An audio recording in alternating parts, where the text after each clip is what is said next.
Hi, it's Debbie Williams. I'm a Birmingham-based hypnotherapist and NLP trainer, and today I'm going to talk about false memory syndrome and what you can do to change this.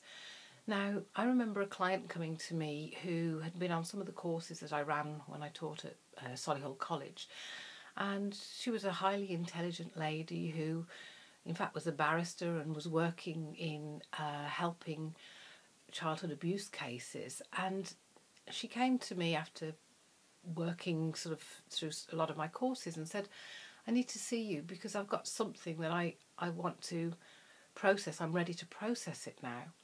And she had this belief that she'd been harmed by her father when she was a little girl, and that's why she'd gone into this profession.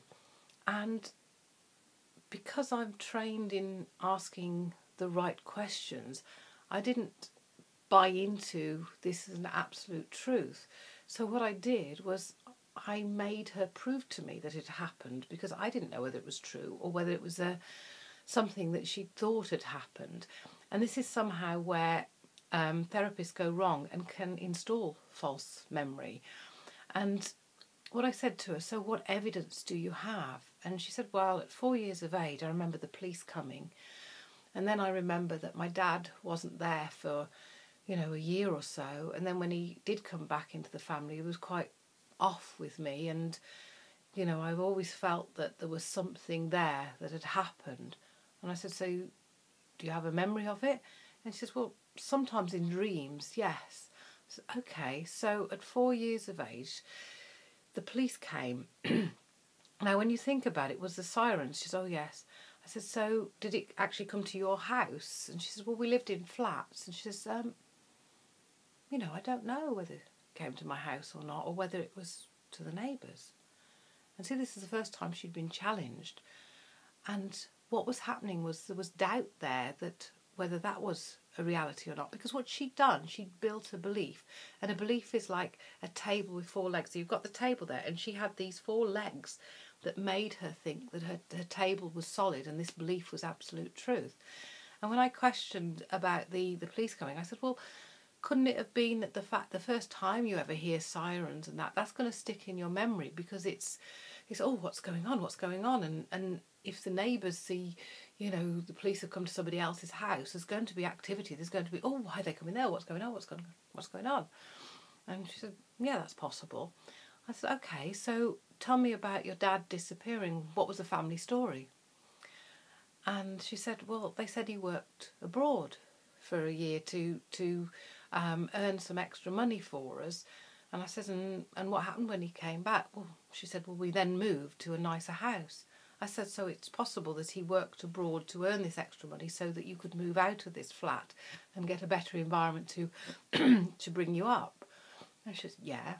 And I said, and it's possible as well that if he's been out of the family environment for a year, then coming back into that environment, he's like an outsider, so he may have felt uncomfortable and not known where he's fitted in. And you've been with your mom for a whole year at that young age, and all of a sudden this man comes in, and it might be a little bit, he's supposed to be my daddy, but I'm not sure. Is it possible that could be what happened? And she says, possible, yeah. I said, okay, so, tell me what other evidence that you've got that you think that he may have done something that has hurt you.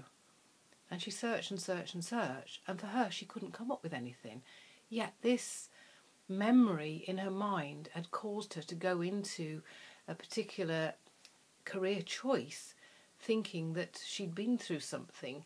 And I said, when you think about it, losing your daddy at such a young age, that can be quite traumatic, and that could have triggered off a fear of rejection, that he's left and lost, and all of those kind of emotions. And that at that young age, you'd made a decision that this was a bit traumatic for you. And then as you've grown up, you've decided that perhaps there was something hidden underneath that you can't remember, that was so bad that you repressed it, and that drove you then to help other people.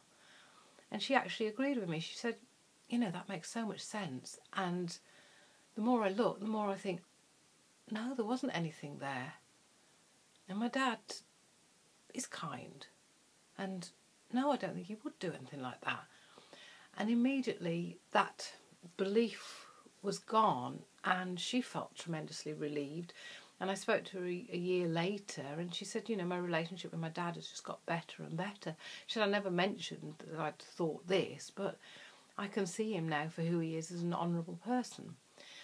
And I remember myself years ago, nearly 30 years ago now, I had counselling for my bulimia, and I had these two counsellors that used to come to the house. One was learning, and they'd look at me and they'd say, oh, tell me more, and tell me more about your past, and tell me more about, and how did your mother treat you, and how did your father treat you?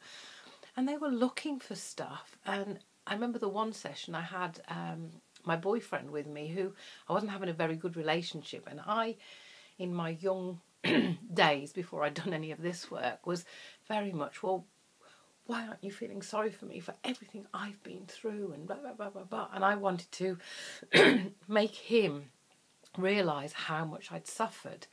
And when these two, when these two counsellors were looking at me, and they were saying, and tell me more, is there anything else that your mother did? And I mean, there was pretty crap stuff that she'd done anyway. And I remember thinking, well, what do they want me to say? And they were there looking at me with their eyebrows raised, and I'm thinking, as most people, we get uncomfortable with spaces and we tend to fill it. And I waffled this thing about, I'd come home from school. And I told them the one I'd come home from school and Philip Griffiths had beaten me up on the bus, and my mum had said to me, well, nobody does things for no reason. You must have done something. You must have done something to make him do it. Because she was pretty much a not very nice person. And I told them that, which was the truth. And then they were saying, what else? What else? And I said, and another time I come home and he'd smacked me in the eye and he'd given me a black eye. And when I come home, my mum put makeup on my eye so that my dad couldn't see that I'd been hit. And as I was saying it, I'm thinking, what a load of bollocks. But they were like, we're onto something. And they were all excited about the fact that I'd said this.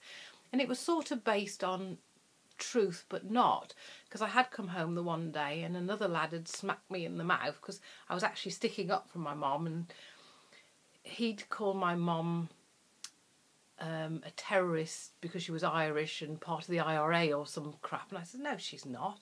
And so I called his dad Kojak because he was bald, and that was it, smack in the mouth, and it split my lip. And when I come home, you can't hide when your lip's like this. And my dad had said, what's happened? And I said, Stuart Ellis hit me. And he's only this pipsqueak. And my dad called the police and he wouldn't let me go out, because I used to go out and talk to the horses down the road and help out there. And the police came, and I felt so embarrassed because I was overweight as a child, this great big heffalump. And I got this split lip, and my dad called the police. He had no qualms whatsoever on calling the police to get something sorted out. And so I know if he'd have known that I'd been beaten up by this other lad, he would have sorted it out. So that's where the basis came from. And even though I knew it was false, I chose to buy into it. And if you've been through an experience like this and you have some doubt of it, one way to break that down is to write it out and then to go through it. Is this thought true? What evidence do I have to support this? Could there be other explanations? And could it be an overexcitement from a counsellor that's led me down the garden path? Now, there's a link below to my website, and you can download a free Stop Worrying, Create a Wonderful Life hypnosis recording. But also on that website, if you go to the tab and click down and find negative thoughts, there's a couple of exercises there where you can process any thoughts that you have. So write out what you think the memory is that you're, because you know that I'm not sure whether this is true or not. You know instinctively that, I'm not quite sure I believe in this, but the counsellor seems so, adamant about it. Get it out on paper and then go through some of these questions of, is this thought true? Is it helping me reach my outcome? Is it trying to do something for me, protect me?